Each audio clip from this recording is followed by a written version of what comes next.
2025 budget ng Office of the Vice President. Ma'am, follow-up, bakit po hindi kayo nag-propose ng mas mataas na budget? Bakit po virtually retained na lang? Dahil inaasahan ko naman na hindi ibibigay yung budget ng Office of the Vice President dahil nga hindi naman kami kaalyado ng administrasyon at nakita na natin yon noong nakaraang taon na syempre kung hindi ka sumusunod, hindi ka kaalyado ay hindi ka mabibigyan ng pondo para sa mga proyekto ng opisina mo. Kaya nagdesisyon ako na kung ano yung budget na ibinigay ngayong taon na ito ay yun din yung budget. Naglagay lang kami ng konti para sa inflation, yun din yung budget para sa susunod na taon dahil ayaw kong napapahiya at pinapahiya yung mga ibang personnel ng Office of the Vice President, lalong-lalo na kapag nandun na sila sa House of Representatives or sa Senate na nakaharap yung ating mga miyembro ng Kongreso. Last follow-up on this topic lang. Ma'am, haharap pa rin po ba kayo sa budget panel given na hindi naman po kayo nang hihingi ng additional funds for next year? Ang Office of the Vice President? Oo. Ako hindi pa kasi hindi naman namin alam kung kailan yung schedule. Wala pang ibinigay na schedule para sa Office of the Vice President sa mga hearings, no? So mahirap sumagot kapag hindi natin nakikita kung may conflict yung schedule, but definitely haharap yung Office of the Vice President sa pagsumite ng budget namin at yun. Next question, Arjun Relator, GMA News. Mike Buntag, VP.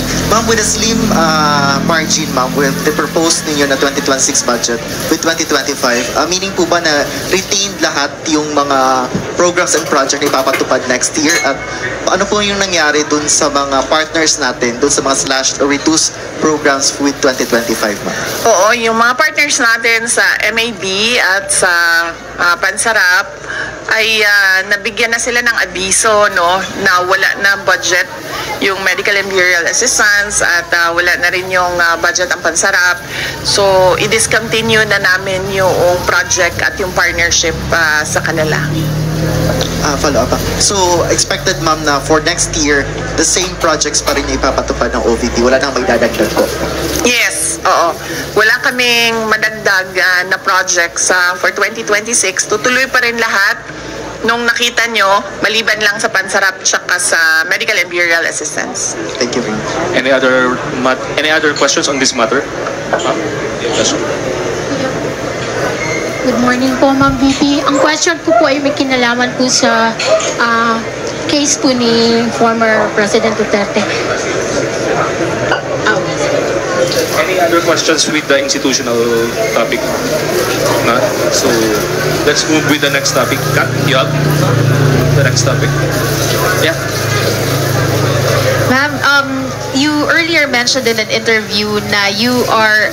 Ma'am, para iterate na lang yung comment nyo regarding the call for some senator judges to inhibit, specifically those daw po na who you endorsed in the 2025 midterm elections. Okay. Hindi kasi tayo pwede magpa-inhibit ng mga tao, ng mga senators, hindi kasi tayo pwede magpa-inhibit ng mga senator judges based on bias. Dahil ang posisyon lang naman ng isang tao is you are for or against, Inday Sara, no? Kung ganun ang ating basehan sa inhibition ay dapat din natin ipa-inhibit ang mga senators na meron ding bias against Sara Duterte, no? Tulad na lang ni Senator Risa Ontiveros na in a public speech sinabi niya na kailangan talaga ano ba term na ginamit? Kailangan burahin or kailangan wasakin, kailangan sirain, gibain ang pamilyang Duterte. So kung ganon na magpa-inhibit tayo based on bias, ay madaming senators ang ipapa-inhibit for or against Sara Duterte. Kaya sinasabi ko, ibigay na natin yung benefit of a doubt dyan sa ating mga senator judges na gagawin nila ang trabaho nila ng patas according to sa sinumpaan nila as senator judges. Follow-up question. The Makati Business Club and other business groups are urging the Senate to continue your impeachment trial, to convene your impeachment trial. Sabi nila, it will show accountability, it will boost investor confidence. Your response to that call of the business sector?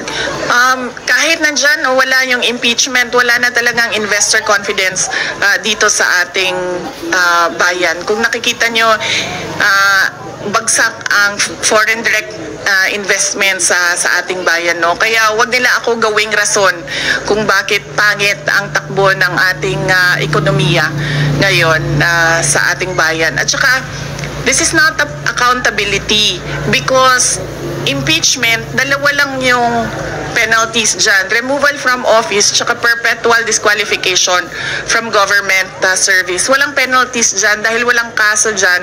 Ang impeachment ay removal process ng isang impeachable officers. Kung gusto talaga nila ng accountability ay mag-file ng mga kaso dyan sa mga korte.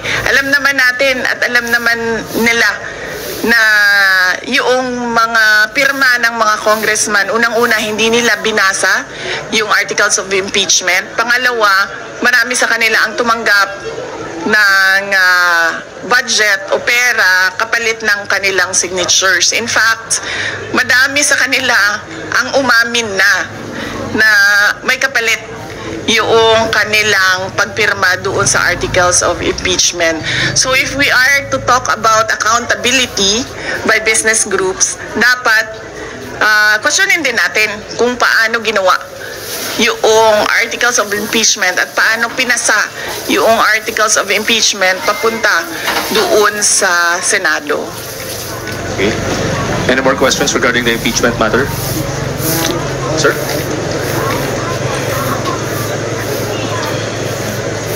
VP, good afternoon. So, haharap ka ba sa Senado dahil nag-issue sila ng summon? Hindi ko pa kasi, sir, pagkakaalam kung kinakailangan ang personal appearance. Yun ang hindi ko alam dahil hindi ko nabasa yung summons. Yung summons namin ay nandoon sa mga abogado at sila yung magdidesisyon kung ano yung gagawin doon sa summons. Ma'am, there's a phone-in question here from the Billionaire News Channel. Comment lang po dun, they are asking your comment regarding dun sa report ng OpenAI, the mother company of ChatGPT, that the PR firm of the son of Yossi Tanco, a billionaire, is behind the anti-Sara Duterte post online using ChatGPT platform. Your comment, ma'am? Oo. Actually, hindi lang yung kay Tanco, no? Ang kumpanya na nagpapatakbo ng programs na anti-Sara Duterte online, anti-Duterte online, no? Meron pang mga ibang kumpanya na alam namin na ganun yung ginagawa nila at alam din namin na bayad sila. Kaya ako nagsasabi lagi, no, na yung ginagawa sa akin ay threats, harassment, and intended to disqualify me from the 2028 presidential elections. Kasi tulad niyan, tingnan nyo, noon may TRICOM ba ang tawag nun? Tawag nung hearing, Quadcom, tapos may TRICOM for fake news and for fake news, yes. May TRICOM na for fake news. Pero kung makikita nyo, ang mga tinawag nila doon ay mga lehitimong owners ng Facebook account using their freedom of speech and expression.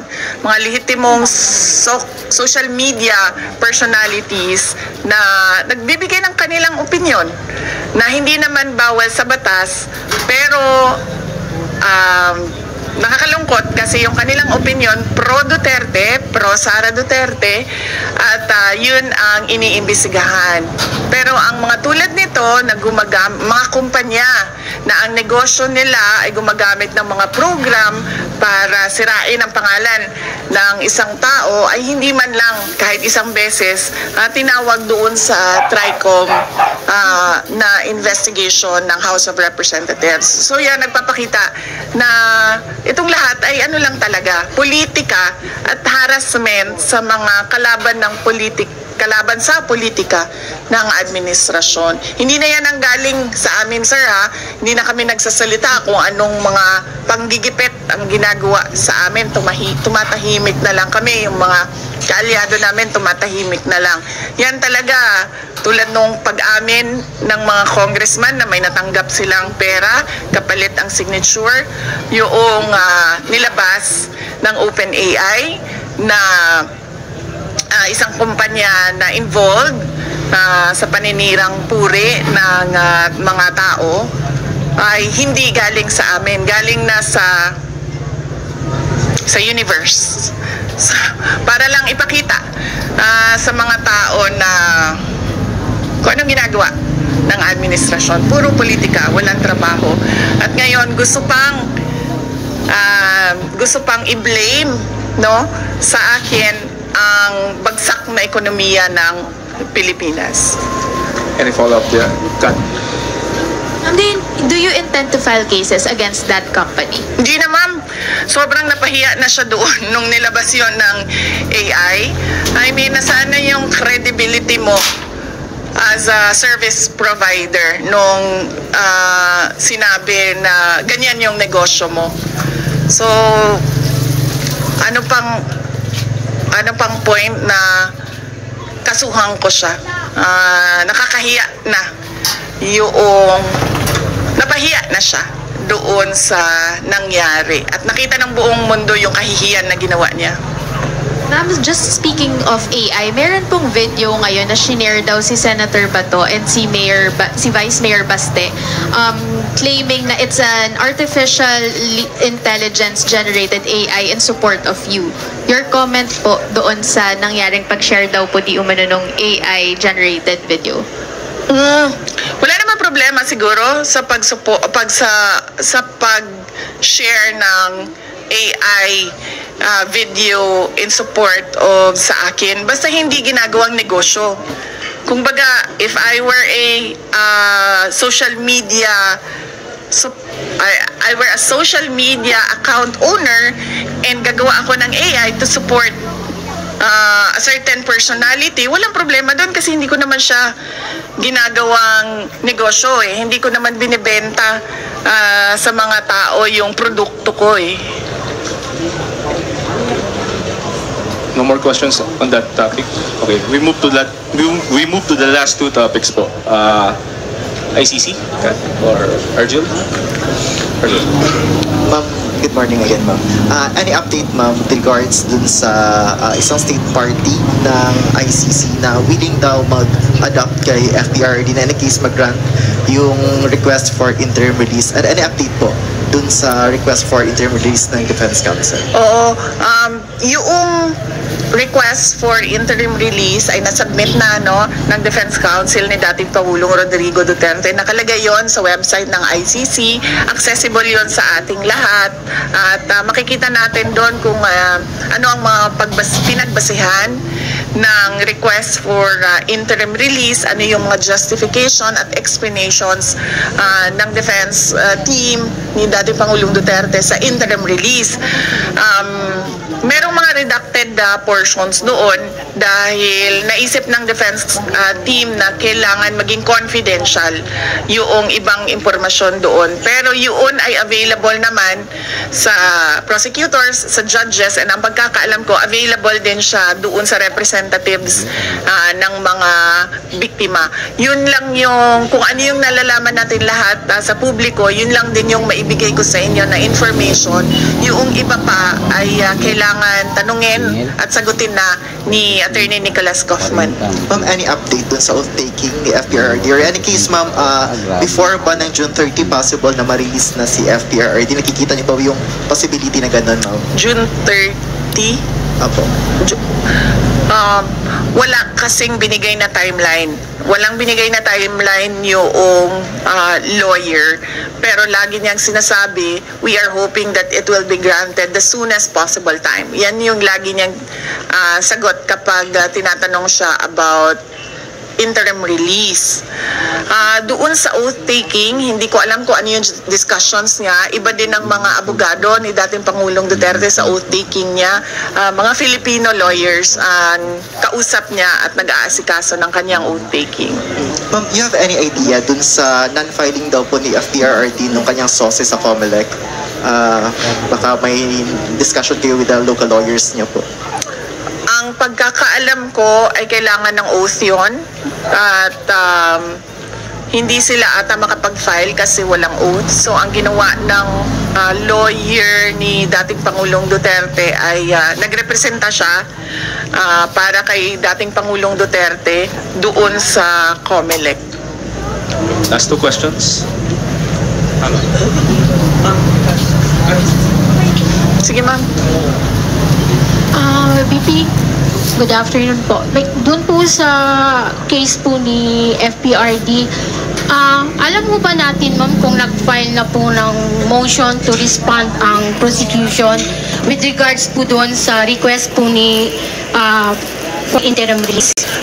Alam po ba ma'am? Hindi ko po alam ma'am kung sumagot na po ang prosecution, no? Pero sigurado po ako malalaman natin yung sagot ng prosecution dahil public po yung filing ng request at sigurado po public din yung sagot ng prosecutors. Follow up po, ano po ang reaction po natin doon po sa request po ni FPRD with regards to the interim release? Ang sa akin lang naman is makakabuti talaga sa kanya yun ma'am dahil 80 years old na siya at hindi lahat ng pangangailangan ng 80 years old ay nabibigay ng ICC detention unit dahil siya din ang kauna-unahang ICC detainee na gano'n ang edad na medyo hindi lang siya senior, super senior na siguro ang tawag sa kanya ma'am dahil 80 years old na siya. So mas maigi siguro na meron siyang interim release wherein meron din siyang available na mga nurses and caregivers na mag-assist sa kanya. Last question po, Ma'am BP. Meron po kasing lumabas na parang statement o balita quoting FPRD na parang hindi siya interesado doon sa oath-taking o yung gagampanan yung kanyang role bilang mayor ng ano. Nag-react po si Attorney Conti, sinabi po niya hindi daw po siya naniniwala na hindi interesado si Pangulong Duterte na umupo bilang. Ano pong masasabi po natin dyan, ma'am, sa comment ni Attorney Conti? Ang Conti malapit na sa Castro, no? Papunta na siya doon. Magkamali ka lang ng spelling, Castro na yung Conti na yan, eh. Hindi ko alam ma'am bakit hindi siya naniniwala pero kasi hanggang ngayon wala pang oath si dating Pangulong Duterte, no? So hindi pa namin alam dito sa Davao City kung mag-oath ba ang pinili namin na mayor ng Davao City. So on that note, yun lang ang pinagbabasehan namin. Sa ngayon, hindi siya uupo kasi wala pa siyang oath. Antayin natin siguro until June 30 kung may oath o wala si dating Pangulong Duterte. Next question, Ms. Ruth. Okay, thank you, sir. VP, nagkausap na ba kayo ni Attorney Guanzon? Kasi parang sa mga post kasi niya, she's very willing to act, as your spokesperson. Yes, oo. Nag-comment na rin ako, na nagpapasalamat ako sa pagtulong at suporta ni Attorney Rowena Guanzon. Pero sa ngayon kasi kung napansin niyo, walang spokesperson ang Office of the Vice President o kahit ako man. Kaya hindi ko rin masagot yung tanong about sa spokesperson dahil matagal na kami walang spokesperson at hindi na papag-usapan sa Office of the Vice President ang magkaroon ng spokesperson. Thank you, ma'am. Second po, si Mayor Baste, inappoint siya as president ng PDP Laban. napag-usapan pa sa family, VP? Hindi. Ngayon ko lang, actually kanina pagbigay sa akin ni JC nung information, doon ko lang nalaman no, na inappoint siya as acting president ng PDP Laban. At hindi kasi ako member din hanggang ngayon ng PDP Laban, kaya hindi ako makakomment kung ano yung desisyon ng partido with regard to their internal matters. Are you expecting, upon Baste's assumption as acting president ng PDP, are you expecting that she will invite you as part of the PDP? Matagal na ako in-invite, ma'am, sa PDP na nandito pa si dating Pangulong Rodrigo Duterte. Last year, July, nung nag-resign ako sa Department of Education, inibita na ako ni dating Pangulong Duterte. At sinabi ko sa kanya na pag-iisipan ko, pero hanggang ngayon wala pa akong decision, ma'am, mainly because nakita niyo naman yung nangyari sa akin, ma'am, di ba, no? So parang ayaw ko nakausap yung mga politiko, lalong-lalo na pag magkasama kami sa isang grupo. So wala naman, I have nothing against everyone, in general lang sa akin. At mas gusto ko yung ganito ako, yung sinasabi ko lagi na I'm single and ready to mingle in terms of politics, kesa sa yung nakatali ka sa loob ng isang grupo. So hanggang ngayon, ma'am, wala pa akong desisyon kung papasok ako ng PDP. Last question, Kat. Ma'am, take us through the process lang nung pag-select nung third country that will host former President Duterte should the interim release be given. Ano po yung considerations na tinake? Process of changing liquid water to For you to pick which country? Hindi ko alam kailangan si Attorney Nicholas Kaufman ang sumagot noong tanong na yan para comprehensive yung sagot niya kung paano umabot na merong request for interim release at merong country na nakausap. Ano po ba yun? Parang binigyan ng choices yung family or may isang choice lang po? Walang binigay na choices sa family. At walang tulong siya galing sa ICC. Lahat ito ay tulong lang galing sa grupo ni dating Pangulong Rodrigo Duterte. Okay, thank you, ma'am. Thank you. So, yes. So wag na kayo gumalaw. Oo, kasi maganda na yung ano niya. Ako na lang. Sa pahila.